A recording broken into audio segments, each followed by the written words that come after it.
This is how you can get that next promotion at work or at least improve your odds. Listen to this story because the answer is in the details. Back when I was young, when I was 18 and I got that part-time job at a bank while I was going to school, I wanted to be an architect at the time.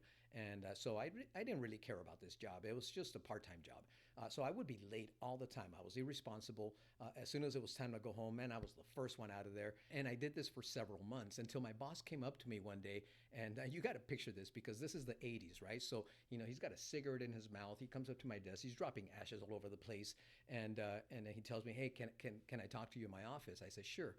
So we go to his office and he tells me, look, you're a good worker, but you're constantly late and we can't have that. So let this be a warning. If I have to give you another warning, we're going to have to let you go. But the advice that he gave me right after this is what made a significant impact. It changed my perspective and it changed my life. He said, always be the first one in and the last one out, even if you're not getting paid for that extra time that you're putting in.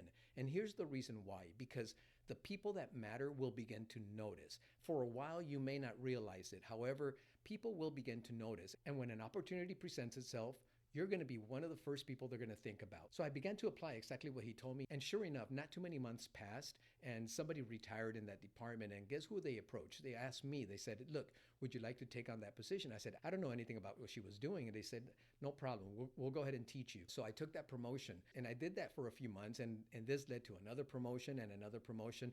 And essentially it ended up turning into a 16-year career at the bank, all the way from $4 an hour as a clerk, all the way up to product manager, making over $100,000 a year until 2006 when I left the bank. So always remember, it doesn't matter what kind of work you're doing, whether you like it, whether you don't like it, whether you plan on leaving because that's not the career that you want. Always give it your all because people are watching.